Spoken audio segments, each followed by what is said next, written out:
दोस्तों, क्या मोदी सरकार के पैरों तले जमीन खिसक गई और ये जमीन खिसकाने का काम खुद उनके 20 सांसदों ने किया?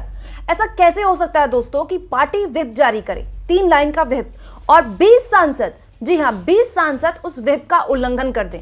दोस्तों ये समझ लीजिए कल संसद में बीजेपी के साथ खेल होते होते बच गया, लेकिन जो हुआ नहीं उसने इस बात की तस्दीक कर दी कि कुछ भी हो सकता है। दोस्तों इस पार्टी के लिए, बीजेपी के लिए कहा जाता है कि एक नंबर का अनुशासन अगर किसी पार्टी में है, ऊपर से लेकर नीचे तक, तो वो बीजेपी में है। मोदी अमित शाह के आगे किसी की चूचपड़ करने की हिम्मत नहीं है। बात भी ठीक है, हमने होता देखा भी है, लेकिन लोकसभा चुनाव के बाद, 2024 के लोकसभा चुनाव के बाद से बहुत सी चीजें बदली हैं। लेकिन ऐसा लगता है कि बीजेपी के अंदर जो मोदी अमित शाह का एक खौफ हुआ करता था, उनकी बोलने या उनकी बात का जो वजन हुआ करता था, वो भी बदल गया है। दोस्तों संसदीय जब कामकाज होते हैं उसमें एक व्हिप होता है। व्हिप मतलब अगर किसी पार्टी को ऐसा लगता है कि संसद में आज वोटिंग हो सकती है, संसद में आज कुछ बहुत इंपॉर्टेंट हो सकता है, कुछ इंपॉर्टेंट संसद में हो सकता है, मतलब उसके लिए वो अपनी पार्टी के तमाम जितने सांसद होते हैं उनको व्हिप जारी करती है। और व्हिप में कोई लंबा चौड़ा लेटर नहीं होता, 2 लाइन का, 1 लाइन का, 3 लाइन का व्हिप होता है।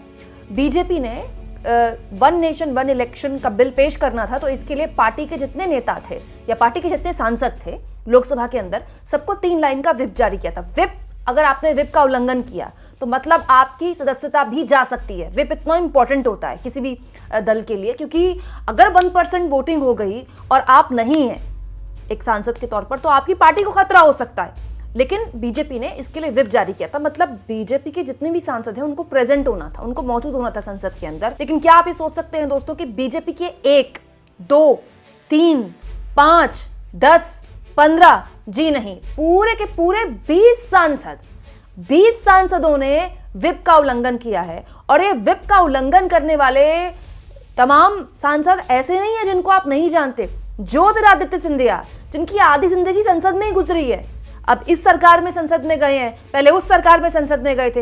नितिन गडकरी, इसके अलावा प्रधानमंत्री मोदी तो खुद खैर गैर मौजूद थे ही, लेकिन जगदम्बिका पाल और गिरिराज सिंह, जो सुबह से लेकर रात तक मोदी जी की तारीफों में पुल बांधते हैं, मोदी जी की भलाइयां लेते हैं और हिंदुत्व की राजनीति के सबसे बड़े चेहरे बनने की कोशिश कर रहे हैं बिहार की पॉलिटिक्स में, वो भी गैर मौजूद थे। और इसको लेकर बीजेपी आलाकमान काफी सख्त है। सुनने में आया है कि बीजेपी आलाकमान जितने भी सांसद जो कि गैर हाजिर थे उनको नोटिस भेज सकता है। तो बड़ा सवाल यह है दोस्तों कि इतना बड़ा कांड कैसे हो गया संसद के अंदर। व्हिप कांग्रेस पार्टी ने भी जारी किया था। हालांकि ये बात सही है कि व्हिप जारी होने के बाद भी नेता प्रतिपक्ष राहुल गांधी नहीं थे, लेकिन राहुल गांधी अपने पार्टी के एक सहयोगी का अंतिम संस्कार था, वहां गए हुए थे, सब जानते हैं इस बारे में। लेकिन इसके अलावा कांग्रेस पार्टी के किसी भी बड़े नेता की गैर मौजूदगी की खबर नहीं आई। और इसके अलावा भी समाजवादी पार्टी ने भी व्हिप जारी किया था, उनकी तरफ से भी किसी नेता की गैर मौजूदगी की खबर नहीं आई। लेकिन आप हैरानी देखिए दोस्तों, बीजेपी जिसने मोदी जी के ड्रीम बिल को पेश करना था, जिसको लेकर इतना तमाशा किया गया, इतनी हेडलाइन और दिन भर इसी पर पूरी की पूरी इवेंटबाजी हुई, उसके 20 सांसद गायब थे। अब सुनने में आया है कि सबको नोटिस न केवल पार्टी भेजेगी, बल्कि पार्टी को अपने फ्लोर मैनेजमेंट का भी एहसास हो गया कि कितना खराब फ्लोर मैनेजमेंट बीजेपी का हो सकता है। दोस्तों कल का पूरा आंकड़ा मैं आपको बताती हूँ, इससे पता चलता है कि कल खेल होते होते बजाय बीजेपी के साथ। दोस्तों हुआ ये कि जब वोटिंग शुरू हुई वन नेशन वन इलेक्शन पर, तो जो उसके पक्ष में वोट पड़े थे, मतलब यस पे, कि उसको स्वीकार किया जाए, 269 वोट पड़े, और विपक्ष में जो वोट पड़े थे वो 198 पड़े। अब एनडीए के खाते में समर्थन वाले वोट ज्यादा हो सकते थे अगर उसके सांसद मौजूद होते तो। हालांकि ये बात सही है कि जेपीसी को भेज दिया गया है बिल, लेकिन इतना बड़ा बिल जिसको लेकर आप इतनी गहनता से चर्चा करने की कोशिश कर रहे हैं, और खुद गृह मंत्री मौजूद है। दोस्तों अमित शाह लोकसभा के अंदर मौजूद थे कल, ये बताता है कि सरकार इस बिल को लेकर कितना सीरियस है। अमित शाह अमूमन लोकसभा नहीं आते हैं, और बार बार खड़े होकर वो ये बता रहे थे कि हाँ हम जेपीसी में भेजने को तैयार हैं। प्रधानमंत्री खुद ही चाहते हैं कि पहले जेपीसी में, यानी कि मिनी पार्लियामेंट में, इसमें बहस हो जाए। फिर जब वोटिंग हो रही थी तब भी उन्होंने अध्यक्ष जी से कहा, लोकसभा अध्यक्ष ओम बिरला से, कि आप मशीन के अलावा पर्ची से वोटिंग करवा लीजिए। फिर पर्ची की वोटिंग के लिए भी अमित शाह बार बार खड़े हो रहे थे कि जिनको दिक्कत है मशीन से वोटिंग करने में उन्हीं को पर्ची बांटी है। ऐसे तो बहुत, मतलब आप समझिए कि अमित शाह कितने सक्रिय थे। अमित शाह वहां पर मौजूदगी अपनी दर्ज करा रहे थे, ये दिखाने के लिए, जतलाने के लिए कि पार्टी के लिए, इस सरकार के लिए one nation one election is so important. When it's so important तो ये 20 सांसद क्या कर रहे हैं दोस्तों? अब मैं आपके सामने कुछ लिस्ट रखती हूं कि वो 20 सांसदों में से कौन बड़े बड़े नाम हैं जो संसद के अंदर से गायब थे। दोस्तों ये आज टाइम्स ऑफ इंडिया की खबर है। इसमें साफ तौर पर लिखा है गडकरी, ज्योतिरादित्य सिंधिया उन लोगों में से थे जिन्होंने विप का उल्लंघन किया, यानी कि सीधा सीधा पार्टी आलाकमान का जो आदेश था कि आप संसद में मौजूद रहिएगा, इन लोगों ने उसको माना नहीं। अब आपको मैं नाम बताती हूँ। यूनियन मिनिस्टर CR पाटिल और भागीरथ चौधरी नहीं थे वहां पर। विप का उल्लंघन उन्होंने किया, लेकिन उसका रीजन पता है पार्टी को, क्योंकि एक वर्ष परिणाम उत्कर्ष नाम का राजस्थान में एक कार्यक्रम था और उनको वहां पर मौजूद रहना था चीफ गेस्ट के तौर पर, तो उनकी गैर हाजिरी समझ में आती है। इसके अलावा प्रधानमंत्री मोदी भी दूसरे कार्यक्रमों में चीफ गेस्ट के तौर पर थे, तो लोगों ने कहा कि उनकी गैर हाजिरी भी समझ में आती है। हालांकि प्रधानमंत्री का चीफ गेस्ट दूसरे कार्यक्रम में होना और संसद में उनकी पार्टी, उनकी सरकार इतना इंपॉर्टेंट बिल पेश कर रही है, तो ये समझ में नहीं आता कि चलिए छोड़िए, हमारे मोदी जी तो वैसे भी संसद नहीं आते।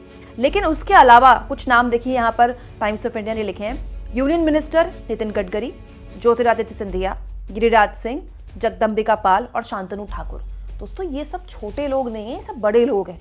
नितिन गडकरी, ज्योतिरादित्य सिंधिया कोई आज से संसद की कार्रवाई में शामिल नहीं हो रहे हैं, लेकिन देखिए या तो इन्होंने इतना नॉन सीरियस लिया इस इशू को, इनको पता था कि जेपीसी में तो जाना ही है, तो जेपीसी में जाना ही है, तो हम नहीं भी जाएंगे तो क्या ही फर्क है। वैसे भी इतनी स्ट्रेंथ तो बीजेपी के पास थी कि वो आसानी से उसने जेपीसी को भिजवा भी दिया और स्वीकार भी हो गया बिल। लेकिन यहाँ पर दोस्तों फ्लोर मैनेजमेंट का एक बहुत बड़ा लूप होल पता चला, और ये भी पता चला कि बीजेपी आलाकमान का जो वो खौफ था ना कि विप जारी हो गया है और मोदी जी का इतना बड़ा बिल पेश हो रहा है, मोदी जी का ड्रीम बिल, उस पर आपको मौजूद हो रहा है, नहीं तो आलाकमान नाराज हो जाएगा, वो डर खत्म हो चुका है, वो खौफ खत्म हो चुका है।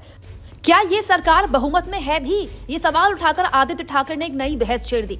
आदित्य ठाकरे ने आज कहा कि इस सरकार को बिल पेश करते वक्त 263 वोट मिले, जो कि 272 से बेहद कम है। तो सवाल ये कि मोदी सरकार बहुमत में है भी कि नहीं।